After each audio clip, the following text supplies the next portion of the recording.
So the rural distributor actually supplies to the large and small connected villages by road by using a van. That's how supplies are reached.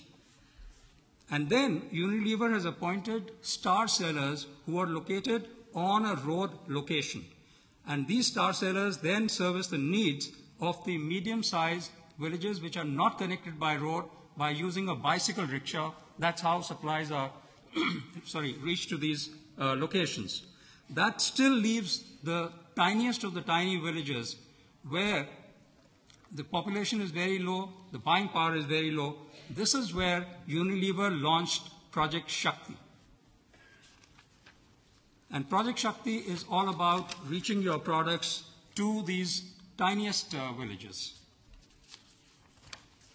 We're all by now knowledgeable about the microfinance movement in the world, where rural women, poor women come together, they save money, and then they take loans to start some micro businesses, which may be buying an animal or doing some vending activity. But they're constantly in search of better business opportunities because their own businesses are very tiny and not often sustainable. And by now, there are over 2 million such groups in India, therefore there's a big opportunity. So what Unilever was looking for was to tap that small black box, the Project Shakti, in accessed rural villages. And the women were looking for better, more sustainable business opportunities, which Unilever could provide. And the two coming together was the birth of Project Shakti. Shakti means power. And this has been created jointly by Unilever and Mart, my organization, across the country. And this is Unilever's biggest public-private partnership model that they have created worldwide. Sound. They said, we will help you women to form a group. This is a true story of it a felt woman good to be part of it. who has become a Shakti dealer. Company people showed us how to sell the packets, how to run our own business, how to educate others. And from that moment, my life changed. Shakti means strength. And that is what I gained that day. The day I became a Shakti dealer. Every month I sell things for 10 to 20,000 rupees. My house earning has doubled. But there's something more important than money. When people see me coming to their village, they rush and crowd around me. Everybody knows me. I am someone now, and I can begin to have big dreams. Every day I will earn money and respect. My daughters will get married. They will have happier lives. These 35,000 women who have become Shakti dealers have doubled their family incomes. You can imagine in the most poor villages how important this initiative of Unilever's has been for the poor women. I'll share another model that many companies have tried, which Mart has developed, which is basically to identify young employed youth from the villages who are then trained on brand communications and brand promotion and sales, and they are appointed by the company to become entrepreneurs, and they go around on bicycles servicing the needs of nearby villages and those weekly markets that I showed you. That's where they go and actually promote brands for companies. So this is an integrated marketing model because they are doing all the activities that would be required under marketing, from brand communication to selling to postering in the villages and actually selling. So they make their profit out of their own sale. And this model has been used by Colgate, by Heinz, by Philips, by Eveready, and many other companies. Let us now move to the third most important aspect in rural India, which is affordability. The fact is that the average earning of a rural person is just about $1 a day. And you can imagine that in that dollar, he or she has to purchase all the essential food items and everything else. So how does that person actually end up buying your brands when there is such limited amount of funds available? So that essentially is the challenge. Okay? And the income is also mostly irregular because this is daily wage workers who get work on some days, don't get work on other days. And institutional finance has still not reached rural India in a big way because there are those 600,000 villages.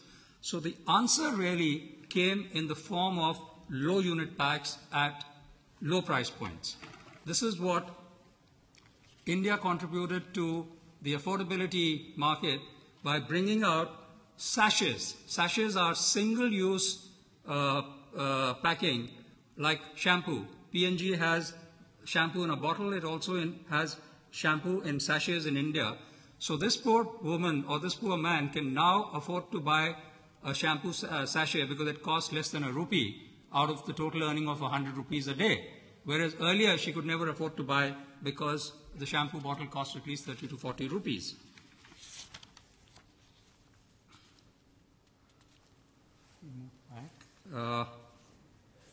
Right, and the last aspect is acceptability.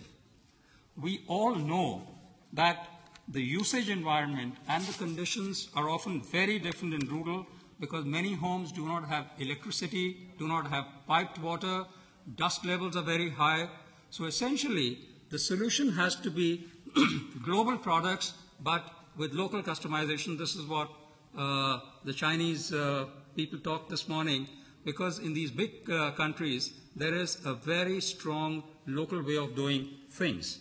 So this is what is required in a market like rural India. And some of the global companies like Nokia has come out with a handset which offers menu in these 16 different local languages with a dust cover and a torch because there is no electricity in the villages, so at night he can also use it for navigating his whereabouts. And you have these televisions with a battery backup so that even when the electric power fails, then you can still continue to watch your good programs or interesting programs. The same thing is ice boxes to chill aerated drinks by putting an ice slab and putting your bottles to cool and chill where you don't have electricity. So these are the kinds of solutions that companies have found. I'll end with this last slide, which is talking about the advantage of the independent agency. We are a small organization, started about 15 years back, but we offer end-to-end comprehensive solutions. We have a full-fledged quali and quantitative research group. We offer strategy. We do pilots based on the strategy. And then we do scale up like the Project Shakti model that I shared with you. So we are actually able to take it to scale. The fact of the independent agency is that most of them work in niche markets in small areas. Therefore, this business is very small for large companies, but big enough for the small agency, and that's how agencies like us survive. Now, global companies, they lack flexibility, they have long response time and a high cost structure, all of which makes them less suited to work in, for example, the rural market.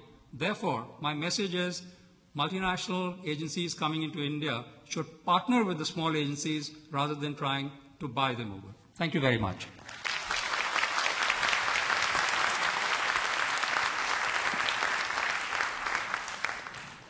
Thank you very much, everybody. We're flat out of time. I would just like to invite anybody who would like to meet the speakers, or if you are an independent agency, you'd like to talk to us about how to build your own business, or just to get to know other agencies, please come and join us. We're having a lunch drinks right now, directly after this seminar, at the Goe Long beach. And you'll get a leaflet as you go out. Just turn right out of the Palais, walk 2 minutes down the seafront, and look for the Plage Le Goe Long. And if anybody would like to join us there for a drink, you're very welcome. Thank you very much indeed.